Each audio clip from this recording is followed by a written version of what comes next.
નમસ્કાર વિદ્યાર્થી મિત્રો, ફરીથી સ્વાગત છે। વાત કરીએ છીએ થ્રી ડાયમેન્શનલ જીઓમેટ્રી એટલે કે ત્રિપરિમાણીય ભૂમિતિનો પરિચય। એની અંદર સ્વાધ્યાય 12.3 ની અંદર આપણે વિભાજન સૂત્ર અને વિભાજન સૂત્ર ઉપર આધારિત દાખલાઓની ચર્ચા કરીએ છીએ। તો એમાંનો દાખલા નંબર 4 એટલે કે વિભાજન સૂત્રનો ઉપયોગ કરવાનો છે અને આપણે સાબિત કરવાનું છે કે આપેલા ત્રણ બિંદુઓ સમરેખ છે। હવે સમરેખતા સાબિત કરવાની આ બીજી મેથડ આવી છે। पहली मेथड આપણે ભણી ગયા કે ત્રણ બિંદુઓ આપણી પાસે હોય એબીસી, તો અંતર સૂત્રનો ઉપયોગ કરી એબી મેળવીએ, બીસી મેળવીએ અને એસી મેળવીએ। બે કટકાનો સરવાળો મતલબ કે બે માપનો સરવાળો ત્રીજા માપ બરાબર થાય તો સાબિત થઈ જાય કે એબીસી સમરેખ છે। આ અંતર સૂત્રની મદદથી સાબિત કરો એવું કહે તો આપણે એ મેથડથી આગળ વધશું। પણ જો એવું કહે કે વિભાજન સૂત્રનો ઉપયોગ કરી અને સાબિત કરો કે આ ત્રણ બિંદુઓ સમરેખ બિંદુઓ છે તો શું કરવું એ આપણે સમજીએ। ધ્યાન આપજો। શું લખશું આપણે? સ્ટાર્ટિંગ કઈ રીતે કરશું કે ભાઈ ધારો કે આપણી પાસે ત્રણ બિંદુઓ છે, કોઈ પણ એક બિંદુ તમારે ઉઠાવી લેવાનું, કોઈ પણ એક। કારણ કે તમે જો કદાચ આ રીતે ગોઠવાયેલા હોય બિંદુઓ તો બી બિંદુ છે એ એસી નું અંતર વિભાજન કરે। કદાચ તમે માની લો કે એ બિંદુ ઉઠાવો તો એનો મતલબ એવો થયો કે એ બિંદુ છે રેખાખંડ બીસી નું બહિર્વિભાજન કરે, અને તમે સી બિંદુ ઉઠાવો તો એનો મતલબ એમ થયો કે સી બિંદુ છે રેખાખંડ એબી નું બહિર્વિભાજન કરે। એનો મતલબ એવો થયો કે કઈ એવો નિયમ નથી કે તમને આપેલા ત્રણ બિંદુઓને કઈ રીતે આપણે ઉઠાવવા, આપણને અનુકૂળ પડે એ રીતે આપણે બિંદુઓને લેવાના છે। ઓકે, ચલો શું લખીએ આપણે? ધારો કે પહેલા તો બિંદુઓને નામ આપી દઈએ। ધારો કે નામ તો આપેલા જ છે। ધારો કે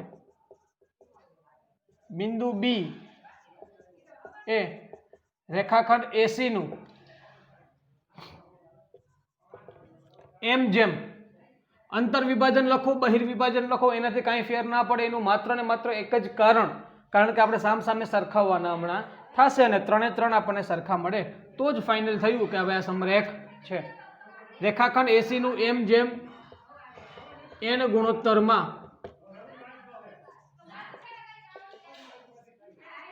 વિભાજન કરે છે। તેથી બિંદુ બી ના યામ બરાબર સૂત્ર લખી દઈએ mx2 + nx1 / m + n, my2 + ny1 / m + n અને છેલ્લે mz2 + nz1 / m + n। No doubt આપણે વિભાજન સૂત્ર લખી નાખ્યું, પણ સાબિત ક્યારે થશે કે આ ત્રણેય બિંદુઓ સમરેખ છે? જો આપણને આ ત્રણેય બિંદુ સામસામે સરખાવી અને ત્રણેય માટે ગુણોત્તર સમાન મળે તો સાબિત થાય કે ત્રણેય બિંદુઓ સમરેખ બિંદુઓ છે। તો બિંદુ બી ના યામ શું છે? -1 2 1 = m x2 તો સી નો યામ શું છે? x2 માટે 0 nx1 2 / m + n, my2 1/3 ny1 -3 / m + n, mz2 2 + nz1 4 / m + n। ચલો આ રીતે થયું। હવે સામસામે સરખાવવાની વાત આવે ભાઈ। -1 = અહીંયા મલ્ટીપ્લિકેશન કરો, 0 × m કરો એટલે 0 થઈ જશે તો આવશે 2n/m + n। પછી સરખાવીએ 2 = m/3 - 3n / m + n અને છેલ્લે 1 = 2m + 4n/m + n। ઓકે, ચલો કરો ક્રોસ મલ્ટીપ્લિકેશન। તો આ થયું -m - n = 2n,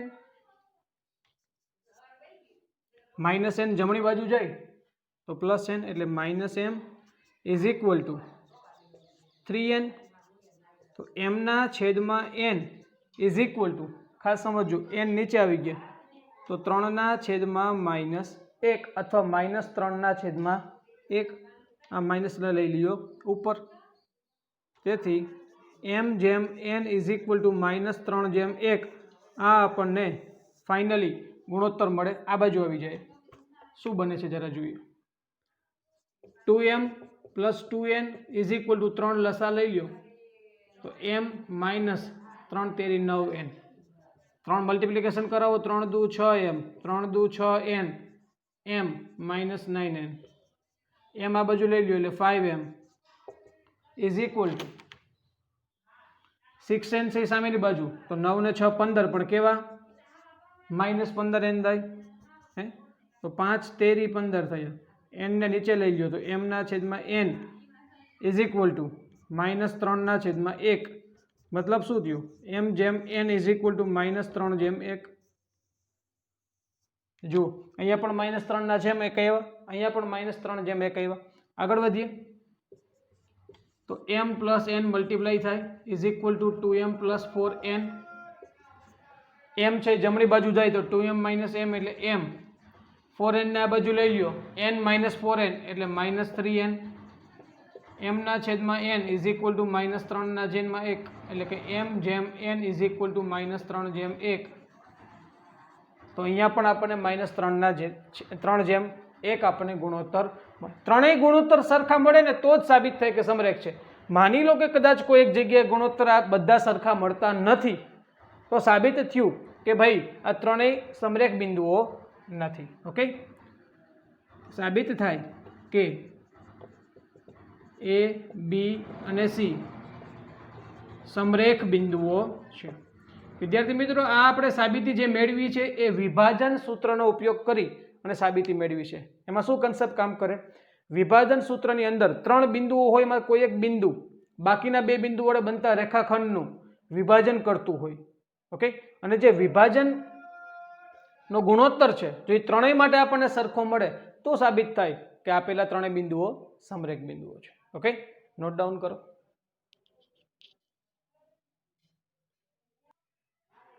ઓકે ત્યારબાદ ક્વેશ્ચન નંબર 5 12.3 નો છેલ્લો ક્વેશ્ચન અને ત્રિભાજન કરતા બિંદુઓના યામ ખૂબ જ મસ્ત દાખલો છે ભાઈ શું કહેવા માંગે દાખલો પહેલા સમજીએ આપણી પાસે 2 બિંદુઓ છે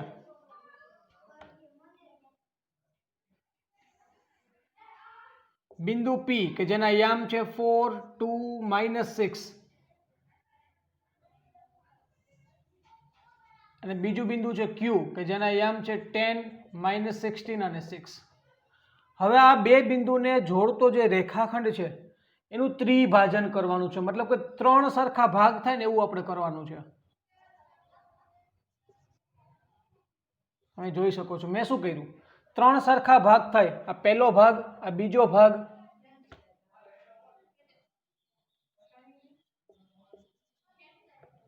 પહેલો ભાગ બીજો ભાગ અને ત્રીજો ભાગ આ ત્રણેય ભાગ સરખા થાય એવા 2 બિંદુ મેં મૂક્યા એમાંનું માની લો કે R બિંદુ છે એના યામ શું છે x1 y1 અને z1 અને S બિંદુ છે એના યામ શું છે x2 y2 અને z2 પણ ધ્યાન રાખજો 3 એ 3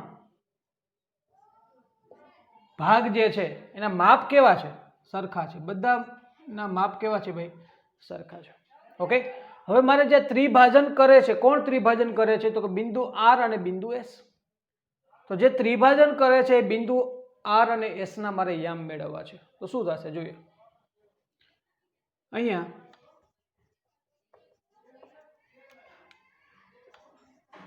બિંદુ R એટલે કે x1 y1 z1 અને S x2 y2 z2 એ રેખાખંડ PQ નું ત્રિભાજન કરે છે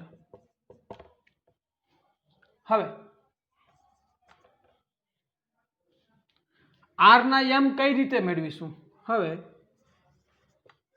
બિંદુ R એ રેખાખંડ PQ નું ખાસ સમજો બિંદુ R એ રેખાખંડ PQ નું કઈ રીતે વિભાજન કરે સમજાવું છું આ ભાગ કેટલો એક ભાગ અને આ બાજુ કેટલા ભાગ બે ભાગ R એ રેખાખંડ PQ નું 1/2 આ બાજુ એક ભાગ છે આ બાજુ બે ભાગ છે એટલે 1/2 ગુણોત્તરમાં અંતઃવિભાજન કરે છે ખાસ સમજો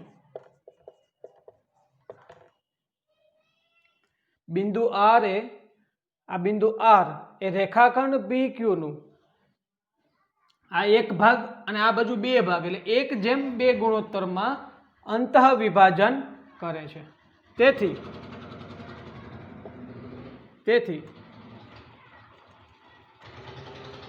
બિંદુ આર એટલે કે x1 y1 z1 is equal two સૂત્ર કયું લાગે ભાઈ mx2 plus nx1 upon m plus n my2 plus ny1 upon m plus n અને છેલ્લે mz2 plus nz1 upon m plus n આ સૂત્ર લાગશે. હવે શું થશે સમજીએ. આ તો મારે મેળવવું છે બિંદુ r x1 y1 z1 તો મારે મેળવવા છે. હવે m તરીકે કોણ છે 1 x2 તરીકે 10 છે n તરીકે 2 x1 તરીકે કોણ છે 4 m plus n 1 plus 2 m તરીકે 1 y2 તરીકે -16 n તરીકે 2 છે y1 તરીકે 2 છે અને છેલ્લે m પ્લસ n એટલે 1 પ્લસ 2 m તરીકે 1 z2 તરીકે 6 n તરીકે 2 z1 તરીકે -6 m પ્લસ n એટલે 1 પ્લસ 2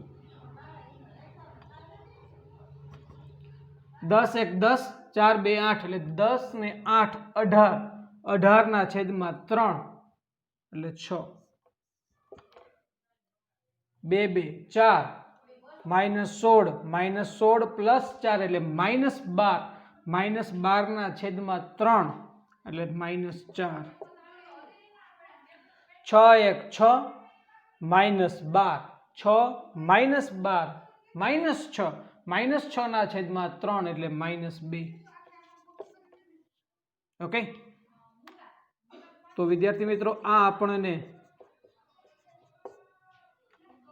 બિંદુ આર ના યામ મળી ગયા છે. જે ત્રિભાજન કરે છે એ ત્રિભાજન કરે એમાંથી બે બિંદુ છે આર અને એસ, એમાંનો બિંદુ આર ના યામ આપણને મળી ગયા છે.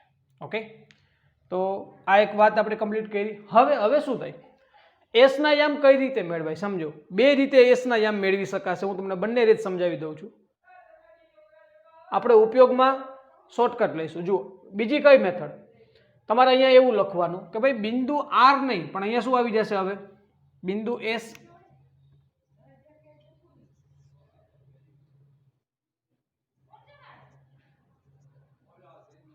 બિંદુ એસ x2 y2 z2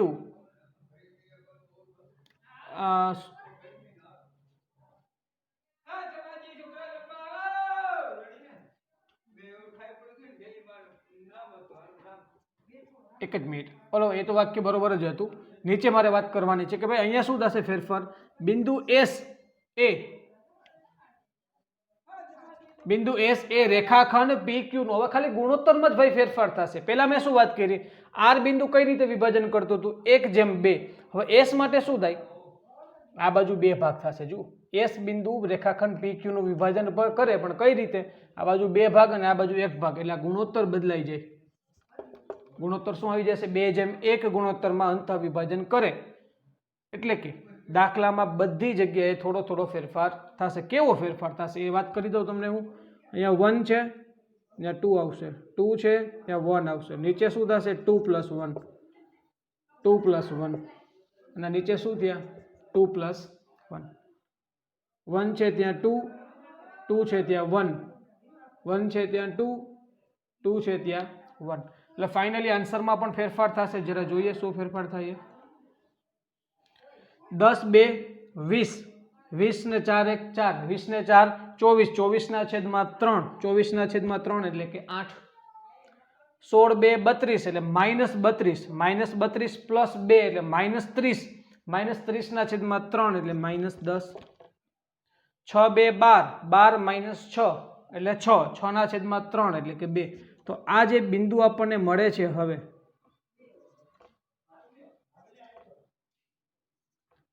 બિંદુ એસ,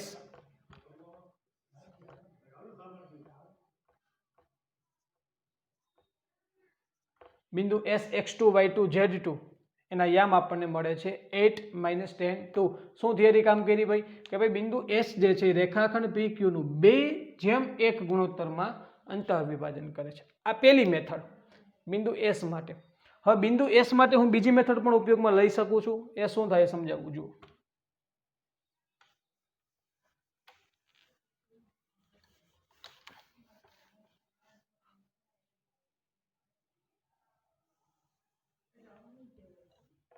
શું લખવાનું કે ભાઈ બિંદુ એસ એ રેખાખંડ આર ક્યુ, જો આર ક્યુ નું મધ્ય બિંદુ કહેવાય. તેથી બિંદુ એસ ના યામ બરાબર આ એસ જે છે એ આર અને ક્યુ નું મધ્ય બિંદુ છે. તેથી બિંદુ એસ ના યામ બરાબર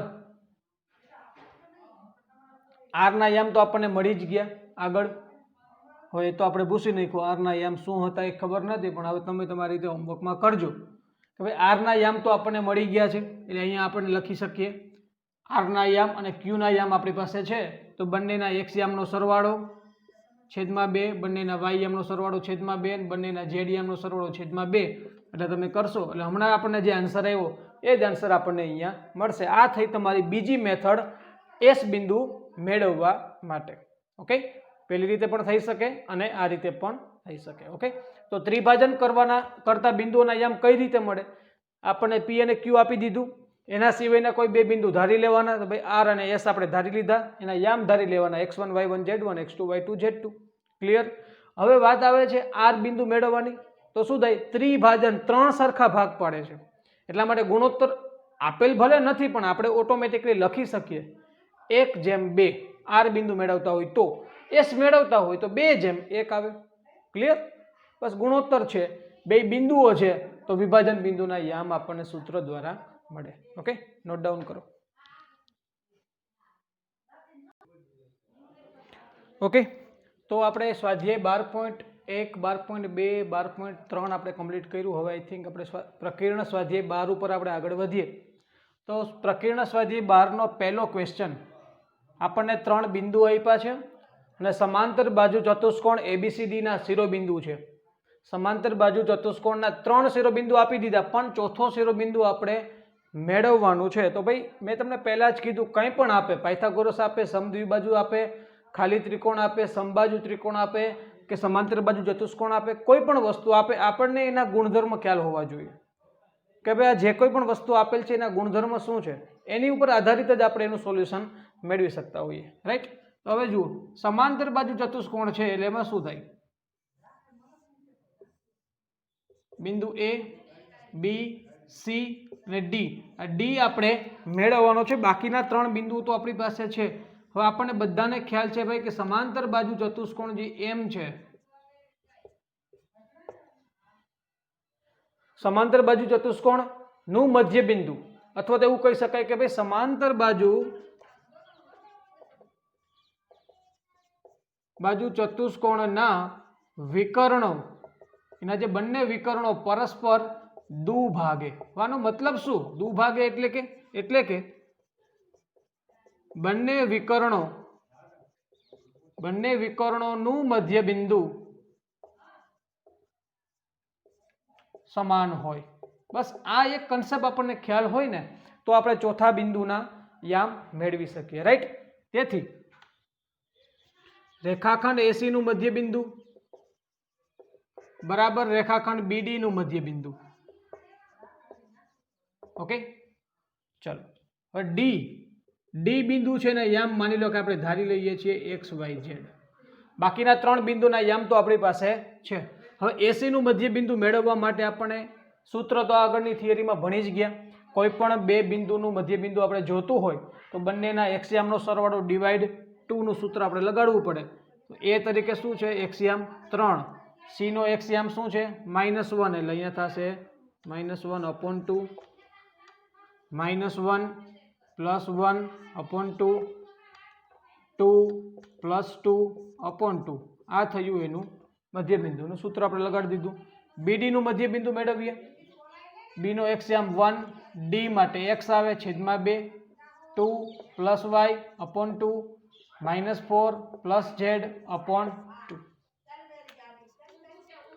3 - 1 2, 2/2 1, -1 + 1 0, 0/2 0, 2 + 2 4, 4/2 2 is equal to x + 1/2 y + 2/2 z - 4/2.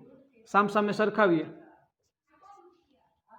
1 is equal to x plus 1 upon 2, 0 is equal to y plus 2 upon 2 અને 2 is equal to z minus 4 upon 2.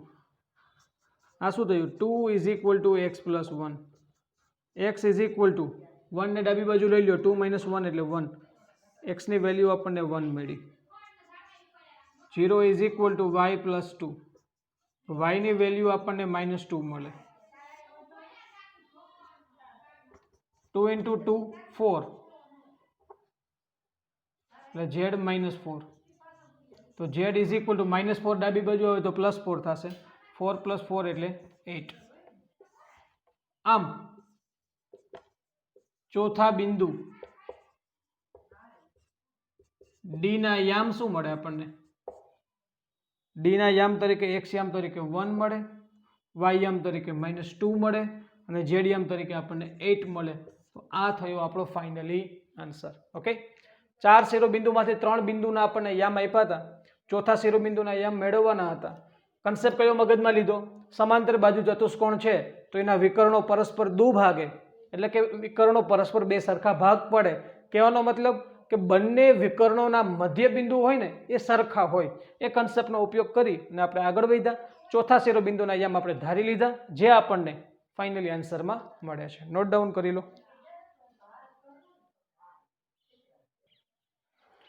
Okay વિદ્યાર્થી મિત્રો, આગળ વધીએ.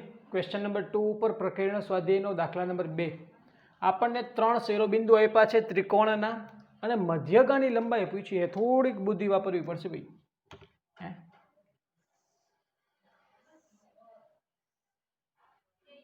બિંદુ એ, બી અને સી, માની લો કે એબીસી આપણી પાસે છે. હવે ત્રિકોણની મધ્યગા, મધ્યગા એટલે શું? તો કે ભાઈ ત્રિકોણના શિરોબિંદુમાંથી નીકળે અને સામેની બાજુના મધ્ય બિંદુમાં થી પસાર થાય, એને કહેવાય મધ્યગા. મતલબ કે આની મધ્યગા આ રીતે હોય. ડી બિંદુ કહી દઉં છું. એવી રીતે અહીંયા શિરોબિંદુ બી માંથી નીકળે, ઈ બિંદુ કહી દઉં છું. એફ બિંદુ કહી દઉં છું.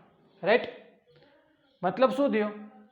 બિંદુ એ અને સામેની બાજુ જે છે એનું મધ્ય બિંદુ, એના દ્વારા મધ્યગાની રચના થાય. પૂછ્યું શું આપણે? મધ્યગાની લંબાઈ. મધ્યગાની લંબાઈ એટલે શું? એ થી લઈ અને ડી નું અંતર આપણે મેળવવાનું છે. એવી રીતે બી થી લઈ ઈ નું અંતર મેળવવાનું છે અને સી થી લઈ એફ નું અંતર મેળવવાનું છે. અંતર મેળવતા આવડે અંતર સૂત્રની મદદથી, પણ અંતર સૂત્ર માટે આપણી પાસે બંને બિંદુના યામ હોવા જરૂરી છે. તો બંને બિંદુના યામ આપણી પાસે નથી. જો એ, બી અને સી ના યામ છે પણ આ ડી, ઈ, એફ ના યામ છે નહીં, તો એ મળી જાય. કઈ રીતે મળે?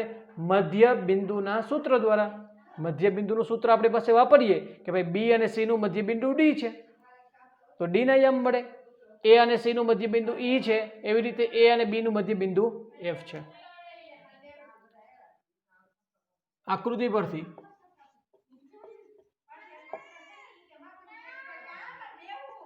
રેખાખંડ બીસી નું મધ્ય બિંદુ ડી ના યામ ડાયરેક્ટલી મેળવી જ લઈએ આપણે. કઈ રીતે મળે? બી અને સી ના યામનો સરવાળો છેદમાં 2 એટલે કે 0 + 6 upon 2, 4 + 0 upon 2, 0 + 0 upon 2 એટલે કે 6 upon 2 એટલે 3, 4 upon 2 એટલે 2, 0 + 0 upon 2 એટલે 0. એટલે કે આ બિંદુ ડી ના યામ તમને મળે છે 3, 2, 0. એવી રીતે હવે શું લખશું આપણે કે રેખાખંડ એસી નું મધ્ય બિંદુ ઈ ના યામ, એમાં એ અને સી ની વાત કરવાની છે એટલે 0 + 6 upon 2, 0 + 0 upon 2, 6 + 0 upon 2 એટલે કે 6/2 એટલે 3, 0 અને 3. આ ઈ ના યામ મળી ગયા. ત્યારબાદ એ બી નું મધ્ય બિંદુ એફ ના યામ, એ બી નું મધ્ય બિંદુ છે એટલા માટે એ અને બી ને ધ્યાનમાં લ્યો. 0 + 0 upon 2, 0 + 4 upon 2, 6 + 0/2 એટલે કે 0 2 and 3. ચલો તમે જોઈ શકો છો આપણને 3 એ 3 ના યામ આપણી પાસે આવી ગયા છે. હવે મધ્યગઓની લંબાઈ ફટાફટ મેળવવા માંડીએ.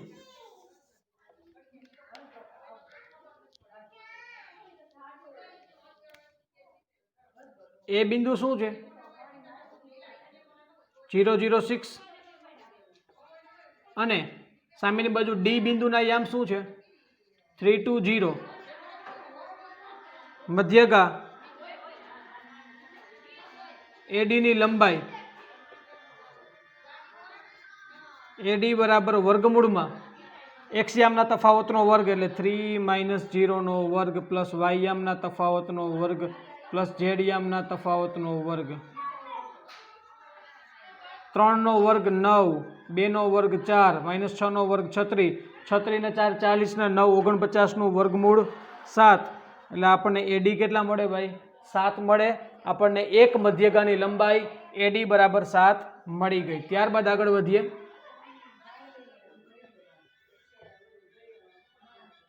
જોઈએ હવે શું આવશે ભાઈ? બી ના યામ શું છે? બી ના યામ છે 0 4 0 અને બી ની સામે ઈ ના યામ શું છે? 3 0 3. તો મધ્યગા બીઈ ની લંબાઈ